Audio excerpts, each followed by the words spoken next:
Guys, update tayo. Nag-alala po si kaibigan, meron po siyang pinag-alalahan po ngayon patungkol po dito sa nangyayari sa bansa natin. Pahina ng pahina, away ng away, no? Impeachment nagpapatuloy. Alam po niyo mga idol, sabi po ng ating kaibigan, mayroon silang nakita impormasyon. Kayo po, talagang nakikita po ninyo talaga ang totoong nagmamalasakit sa atin. Yun po ang ipapaabot ng ating kaibigan, baka po malinlang tayo mga idol. Tingnan po natin mga idol, nag-away-away na ang mga tao sa social media ngayon dahil sa bawat suporta nila sa isa't isa.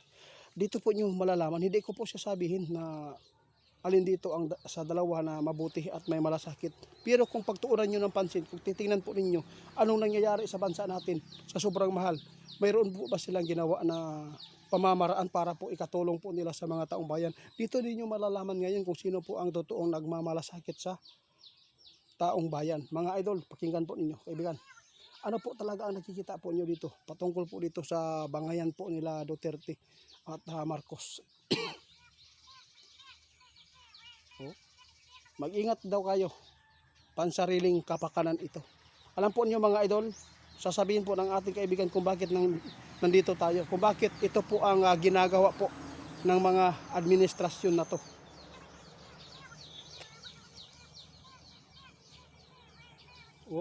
Dito nyo malalaman, ang tao na inihalal natin, pinauupo dyan, kung totoo bang may malasakit sa atin. Di ba nakita natin walang aksyon sa mahal ng mga bilihin, gasolina, sa tulong sa mga nahihirapan sa hanap buhay? Mayroon po ba silang ginawang pamamaraan sa Senado para po ito po ang gawin? Di ba wala? Mga idol, tandaan ninyo, kawawa tayong lahat pag nalinlang tayo.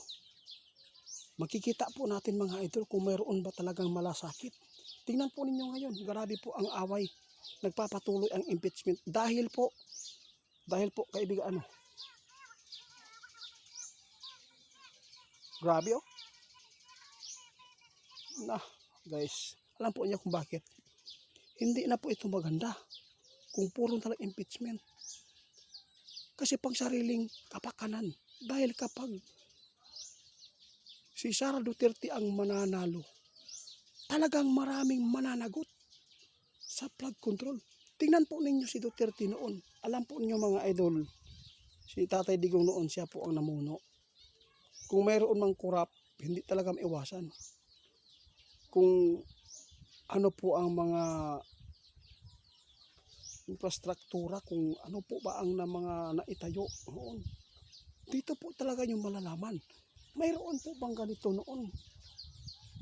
Alam po yung mga idol, si kaibigan mismo ang nagbabala ngayon na huwag tayo magpapalinlang mga idol. Itong ginawa na impeachment, puro na lang impeachment, puro na lang mga Duterte. Ibig sabihin nito, mayroon talagang gustong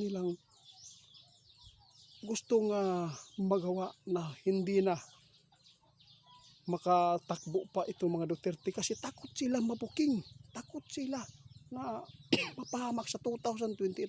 Talagang makukulong po talaga sila kung hindi po nila hanapan ng pamamaraan.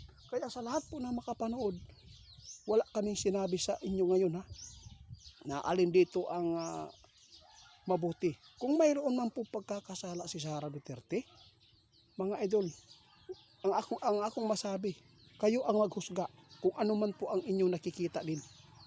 Ako sa totoo lang na hihirapan po tayo sa nakikita sa social media, puro na lang impeachment, puro na lang Duterte.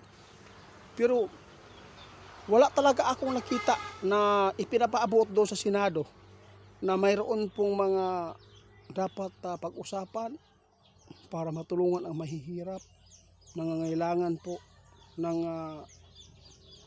tulong. Wala. Kasi alam po nyo mga idol, ang pera na ginagastos po nila, pera po natin yan. Di ba? Oo nga. Hindi ko sinabi mga idol hindi ko tama sila nyo. Hindi ko sinabi na perfect po ang mga Duterte dito. Pero bakit puro na lang impeachment? Yung naghain ng impeachment, yung tumitira sa kabila sa mga Duterte, malinis po ba? Mga anghel po ba kayo? Mga idol, tandaan po natin ngayon, hindi tayo pwede magpalinlang. Nakikita na natin kung sino ang nagmamalasakit sa ating bayan. Tingnan po natin, oh, napakaraming mas pahirap ng pahirap ngayon ang sitwasyon po ng ating bansa mula nang si BBM ang namuno. Bakit nasabi ko? Mas umakyat po ang kahirapan ngayon sa mga Pilipino. Grabe po, lugmok tayo, mga idol. Kawawa. Kaya sa lahat po ng makapanood sa amin, huwag tayo magpalinlang sa social media. Oo, tama. Alam ng ating kaibigan kung sino po ang nagmalasakit dito. Sila po ang nakakaalam. Bakit ipipilit po ninyo sa amin na yun po ang maganda? Tingnan po ninyo kung nagmamalasakit po ang ating namumuno dito sa ating bansa. Mayroon na po siyang ginawa na pamamaraan na ito po ang itigil natin ang impeachment muna. No? Unahin muna natin yung flood control na kinuha. Pagkatapos, yung na gamit na pira ni Sara, yun po ang iano po ninyo. Pangalawa, unahin muna ang naghahain sa inyo before ang mga Duterte para hindi po makita ng mga tao na iba po talaga ang intensyon nila. No? Mga idol, pasensya na. Pasensya na. Kaibigan, salamat sa inyong impormasyon. Kaya nagpaabot lang si kaibigan, guys. Dahil po nakakaawa na po daw ang Pilipinas. Dahil nakita ng ating kaibigan na talagang nakita talaga nila wala talagang malasakit. Pasensya na mga idol. Paki-report pala kay Ghost Hunter 88 fans, mga idol, dahil talagang siya po talaga ang scammer din po. Baka maisahan kayo. Tawagin lang po ninyo kung mag-order kayo. Ito po ang page niya. Itito naman ito, 81 pa dito. Oh, Ghost Hunter 88 fans, scammer yan mga idol.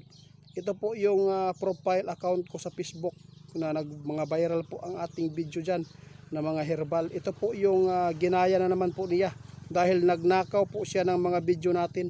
Tandaan po ninyo, paki-report po ito mga idol.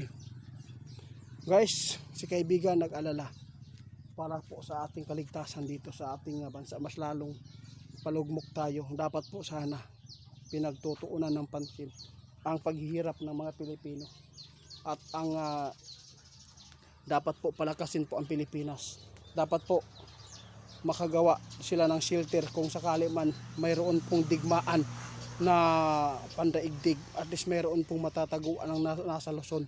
Mga idol, hindi po kami nagpaabot sa inyo para lang po manira. Ang sa amin, nakikita po natin po ang mga bagay na nangyayari sa mundo. Kung mayroon po ba talagang mga namumuno na malasakit sa atin, mapipili po lang po doon sa Senado mga idol. Alam po ninyo, puro na lang impeachment mula nang nakaupo si Marcos. Puro na lang impeachment po sa mga Duterte. Alam po ninyo, si Digong at saka si Lini, noong sila po ang nagtandim, kahit hindi po sila magka-team noon, sinusuportahan pa rin ni Tatay Digong si Lini noon. Yun po ang tandaan po ninyo. Pero ngayon, tingnan po ninyo mga idol, hindi na po talaga magandang tingnan. May utak tayo.